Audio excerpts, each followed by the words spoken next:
क्या कोई माँ इतनी निष्ठुर हो सकती है कि अपने 7 नवजात बच्चों को अपने ही हाथों से नदी में डुबो दे?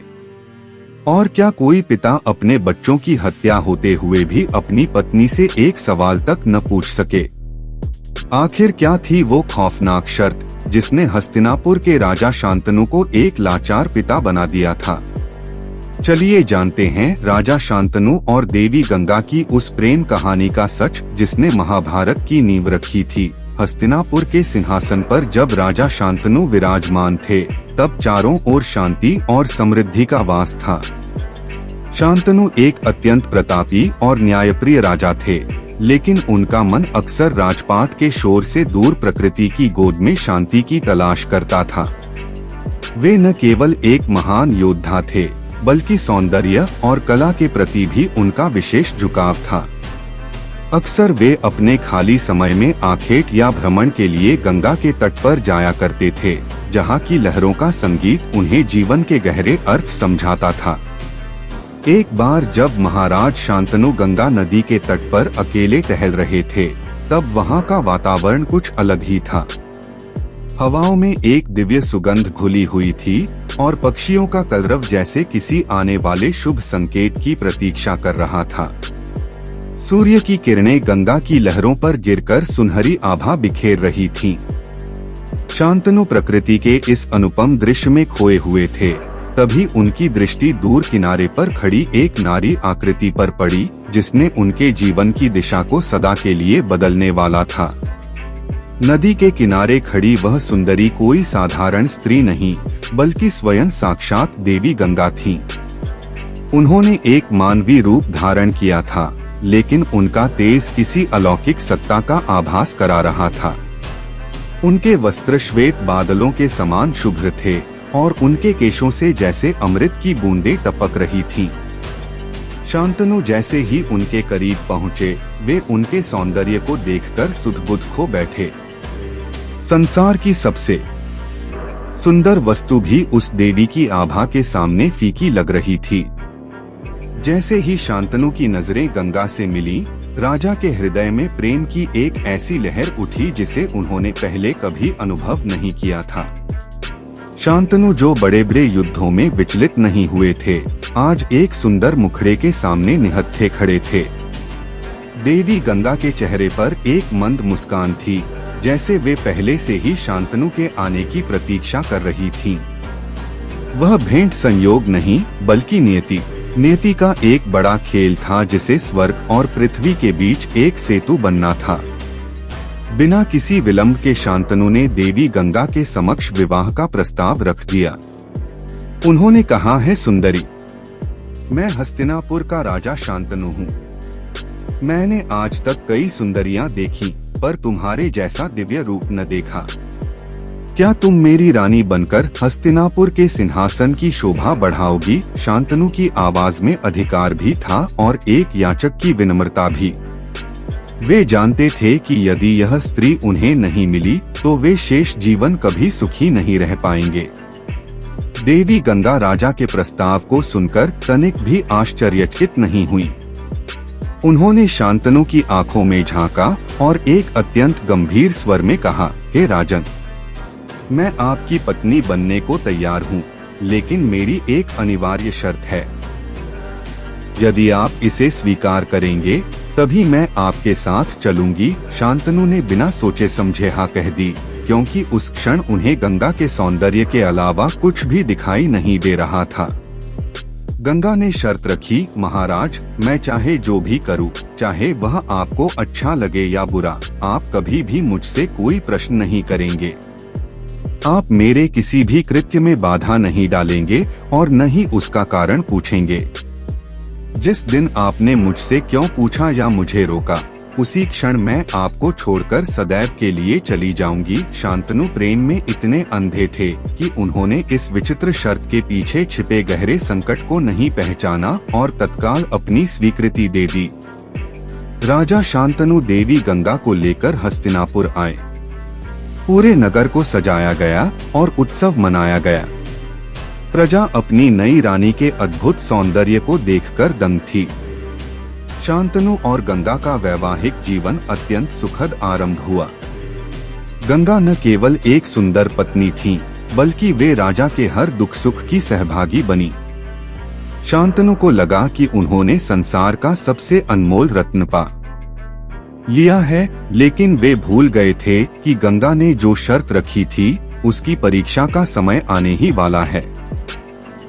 समय बीता और गंगा ने एक सुंदर पुत्र को जन्म दिया।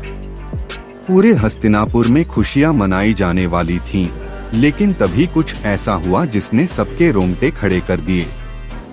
गंगा अपने नवजात शिशु को लेकर गंगा नदी के तट पर पहुंची। शांतनु भी उनके पीछे पीछे थे। राजा ने देखा कि गंगा ने अपने ही हंसते हुए बालक को नदी की उफनती लहरों में डाल दिया। बालक जल समाधि ले चुका था और गंगा के चेहरे पर एक रहस्यमयी शांति थी। शांतनु यह दृश्य देखकर कांप उठे। उनके भीतर क्रोध और दुख का सैलाब उमड़ रहा था। वे अपनी पत्नी से पूछना चाहते थे कि एक माँ इतनी निष्ठुर कैसे हो सकती है, लेकिन जैसे ही वे कुछ बोलने को हुए, उन्हें गंगा की वह शर्त याद आ गई, जिस दिन प्रश्न करोगे मैं चली जाऊंगी। अपने पुत्र के शोक से बड़ा उनके लिए गंगा को खोने का डर था। शांतनु ने अपने आंसू पी लिए और मौन धारण कर लिया। यह सिलसिला एक बार नहीं बल्कि 7 बार चला। एक एक करके गंगा ने 7 पुत्रों को जन्म दिया और उन 7 को बिना किसी संकोच के गंगा की लहरों के हवाले कर दिया। हर बार शांतनु का हृदय छलनी होता, वे भीतर ही भीतर मरते, लेकिन गंगा के प्रति उनका प्रेम और अपनी प्रतिज्ञा का बंधन उन्हें मौन रहने पर मजबूर कर देता था। हस्तिनापुर की प्रजा भी रानी के इस व्यवहार से भयभीत और अचंभित थी। जब 8वें पुत्र का जन्म हुआ, तब शांतनु का धैर्य पूरी तरह टूट गया। उन्होंने सोचा कि यदि आज भी उन्होंने चुप रहकर इस बालक को मरने दिया, तो वे पितृधर्म से गिर जाएंगे। जैसे ही गंगा उस बालक को लेकर नदी की ओर बढ़ी, शांतनु ने दृढ़ता से उनका हाथ पकड़ लिया। उनके स्वर में इस बार राजा की आज्ञा और पिता की तड़प थी। शांतनु चिल्लाकर बोले, रुको, तुम कैसी नारी हो? क्या तुम्हारे भीतर ममता नाम की कोई चीज नहीं है? तुम अपनी ही संतान की हत्यारी कैसे बन सकती हो? मुझे बताओ, इन निर्दोष बालकों ने तुम्हारा क्या बिगाड़ा था? जैसे ही शांतनु ने ये शब्द कहे, गंगा रुक गईं। उनके चेहरे पर दुख के साथ साथ एक राहत के भाव भी थे। उन्होंने शांतनु की ओर देखा और कहा, राजन, आपने अपनी प्रतिज्ञा तोड़ दी। अब मेरे जाने का समय आ गया है। गंगा ने तब शांतनु को उस अलौकिक सत्य से अवगत कराया जिसे वे अब तक छिपाए हुए थीं। उन्होंने बताया कि वे कोई साधारण स्त्री नहीं, बल्कि देवी गंगा हैं। उन्होंने बताया कि जिन 8 पुत्रों को उन्होंने जन्म दिया, वे दरअसल अष्ट वसु थे, जिन्हें वशिष्ठ ऋषि ने पृथ्वी पर जन्म लेने का श्राप दिया था। वे वसु गंगा के पास आए थे और उनसे प्रार्थना की थी कि वे उनकी माता बने और जन्म लेते ही उन्हें मुक्त कर दें। गंगा ने समझाया कि जो 7 पुत्र उन्होंने जल में प्रवाहित किए, वे दरअसल उन वसुओं को श्राप से मुक्त कर उन्हें पुनः स्वर्ग भेज रही थीं। वे 7 पुत्र अब मुक्त हो चुके थे, लेकिन यह 8वां पुत्र, जो द्यौ नामक वसु का अंश था, उसे पृथ्वी पर रहकर एक महान और कष्टकारी जीवन जीना था। शांतनु के प्रश्न ने गंगा को तो रोक दिया, लेकिन उस बालक को अब माँ की छत्रछाया से दूर होना पड़ा। गंगा ने उस बालक का नाम देवव्रत रखा। उन्होंने शांतनु से कहा कि वे इस बालक को अपने साथ ले जा रही हैं ताकि इसे उचित शिक्षा और शस्त्र विद्या दिलाई जा सके। गंगा ने वादा किया कि समय आने पर वे इस पुत्र को हस्तिनापुर को सौंप देंगी। शांतनु अपनी पत्नी को खोने के दुख में डूबे हुए थे, लेकिन उन्हें गर्व भी था कि उनका पुत्र कोई साधारण मनुष्य नहीं, बल्कि एक दिव्य अंश है। देवी गंगा अदृश्य हो गई और राजा शांतनु अकेले किनारे पर खड़े रह गए। कई वर्षों तक शांतनु ने एक तपस्वी की भांति जीवन व्यतीत किया। उनका मन हस्तिनापुर के महलों में नहीं बल्कि गंगा के उस तट पर लगा रहता था जहां उन्होंने पहली बार उस अलौकिक सुंदरी को देखा था। वे हर रोज नदी की लहरों में अपने पुत्र और अपनी पत्नी की झलक तलाशते थे। अनेक वर्षों के बाद एक दिन जब शांतनु फिर उसी तट पर थे, उन्होंने देखा कि एक युवक ने अपने बाणों से गंगा की पूरी धारा को रोक दिया है। वह अद्भुत पराक्रम देखकर शांतनु चकित रह गए। तभी देवी गंगा प्रकट हुई और उन्होंने देवव्रत का हाथ शांतनु के हाथ में देते हुए कहा, महाराज, यह आपका पुत्र है। इसने परशुराम से अस्त्र विद्या और वशिष्ठ से वेदों का ज्ञान प्राप्त किया है।